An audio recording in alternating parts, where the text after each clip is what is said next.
Bom, e para repercutir essa decisão da Justiça do Rio de Janeiro de suspender esse imposto de exportação agora do petróleo, além também da própria volatilidade do petróleo, a gente conversa aqui com a Karine Fragoso, ela que é gerente geral de Petróleo, Gás, Energias e Naval da Federação das Indústrias do Estado do Rio de Janeiro, a FIJAM. Minha querida, bem-vinda aqui à nossa programação. Bom dia. Muito obrigada, Débora. Bom dia.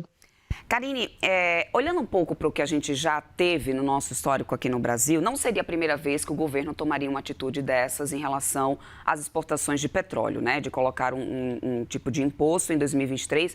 Tivemos isso acontecendo, inclusive com as companhias também tentando, né, rever isso na Justiça. A Justiça, naquele momento, não sendo favorável às empresas. Dessa vez foi diferente. A Justiça do Rio de Janeiro acata, né, o pedido das empresas e suspende o imposto. O que mudou? O que muda nesses dois cenários, né? O que muda é a situação econômica do momento, a maneira como foi construída talvez o argumento jurídico dessas empresas. O que mudou na tua visão? Veja, Débora, a própria criação, né, dessa última taxa, né, ela foi feita de uma forma diferente, também amparada judicialmente de forma diferente. Tá? Então, isso pode ter se influenciado na decisão que a gente tem hoje, diferente da decisão que nós tivemos no passado. Né?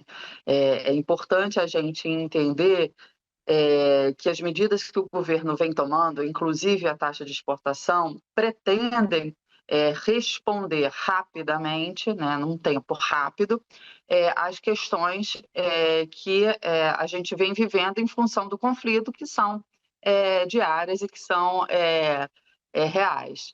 Então, o que eu quero dizer é que o tempo, né, das medidas, eles procuram, o tempo das medidas procuram responder rapidamente essa volatilidade que vem também atingindo a gente de forma mais rápida. A gente acredita que tenha outras formas de se fazer isso, de uma forma mais estruturada, mas em função do conflito, há essa velocidade. E quando, né, a gente tem vários ditados populares, quando a gente tem pressa, nem sempre a gente toma as melhores decisões. Então, a gente acredita que a taxa de exportação vem aí nesse pacote das não melhores decisões. A gente entende a necessidade, né, de medidas para que a gente tenha a mitigação desses riscos na economia brasileira e na vida, no dia a dia da sociedade, na iniciativa privada, né, das empresas e também do cidadão, mas, de fato, por princípio, qualquer nova tributação é algo que não é benéfico na visão do investidor privado.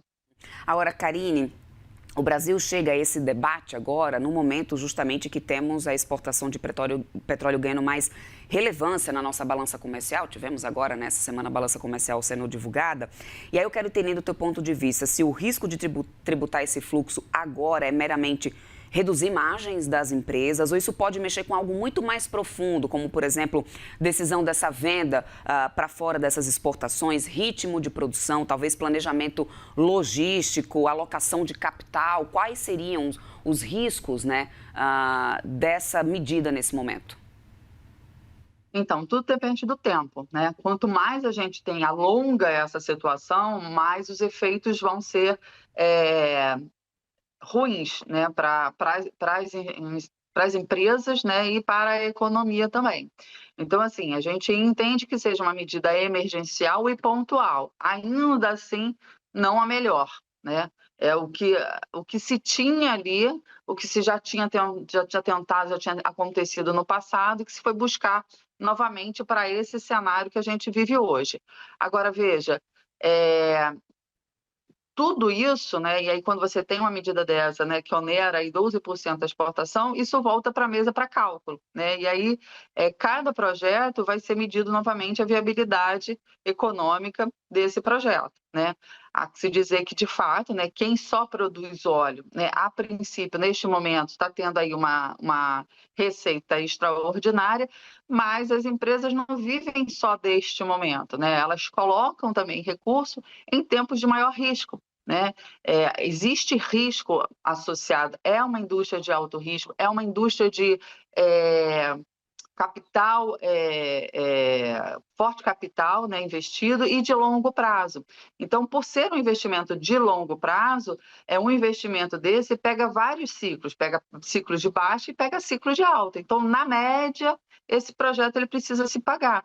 Então, a gente não pode olhar só para este momento de um lucro extraordinário, como a gente também não deve olhar, né, só para o momento de baixa com aquele prejuízo. Então, sim uma indústria de longo prazo que precisa ter esse horizonte de longo prazo.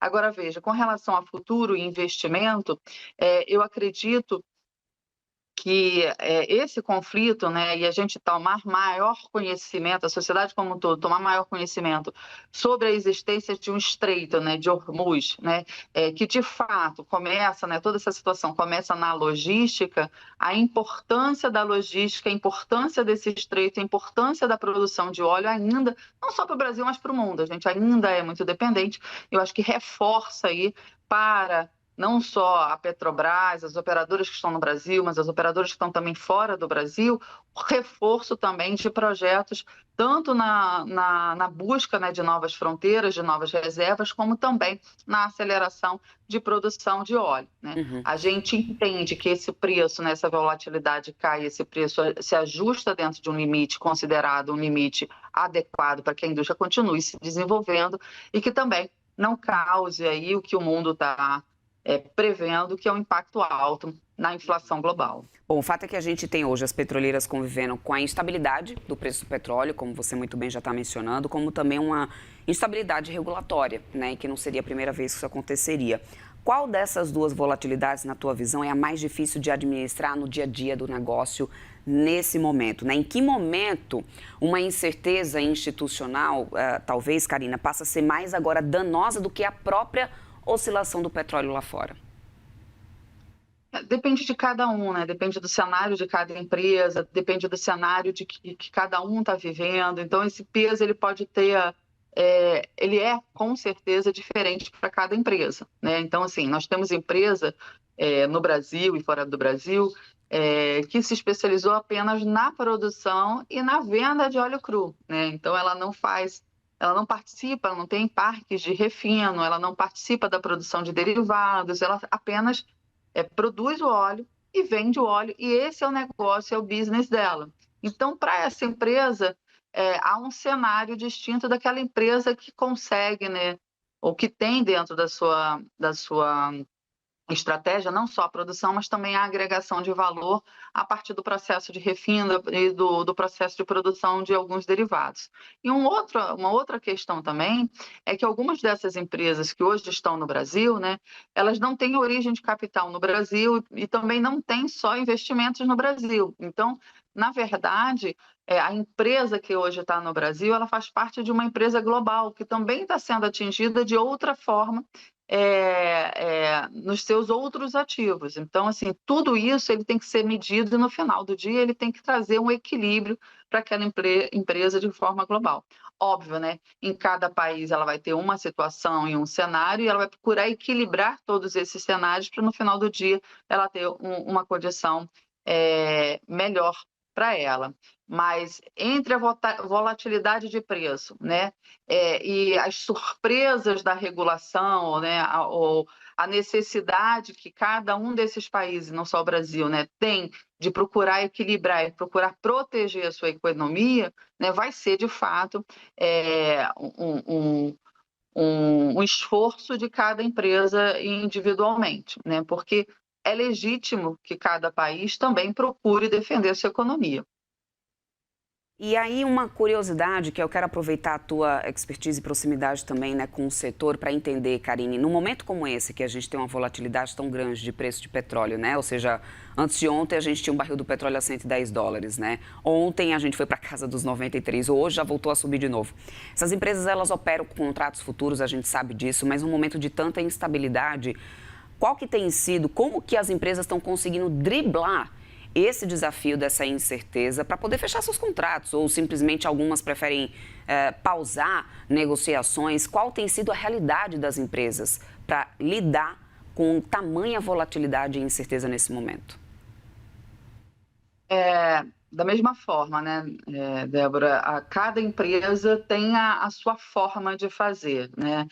A gente trabalhou muito e trabalha ainda muito, né, para a participação da indústria nacional nesses grandes investimentos. A indústria de óleo e de gás no Brasil é uma indústria super demandante, é uma indústria muito grande, né, que demanda muito da nossa indústria também. A gente vem trabalhando nesse sentido da indústria participar desses grandes investimentos, de se fortalecer, de desenvolver tecnologia. É, e cada decisão dessa, né, cada empresa tem a sua forma de trabalhar e a sua forma de contratar. Então, eu digo assim, olha, cada um de nós vai ao mercado, né, e compra manteiga ou margarina de uma forma. Né? Então, cada empresa tem a sua regra, tem a sua forma de trabalhar compliance, tem as suas regras de segurança. Então, tudo isso impacta no dia a dia de cada uma dessas empresas. A gente entende que cada um está dando o seu melhor, a gente entende e trabalha para que esse conflito ou esse cenário de volatilidade, né, ele se finalize, né, que a gente volte a ter um ambiente de maior estabilidade, que é em momentos de estabilidade que a gente consegue crescer. E crescimento significa melhoria da qualidade de vida para todo mundo. Né? Então, é em momento de instabilidade que não só o país, mas o mundo cresce, que as economias podem prosperar. Então, acredito que todos nós estejamos trabalhando com esse objetivo. Perfeito, minha querida. Eu quero muito agradecer tua participação aqui conosco. Conversamos com a Karine Fragoso, que é gerente-geral de Petróleo, Gás, Energias e Naval da Federação das Indústrias do Estado do Rio de Janeiro. Bem-vinda sempre por aqui. Uma boa quinta-feira para você. Até uma próxima. Muito obrigada, Débora. Até a próxima. Até mais.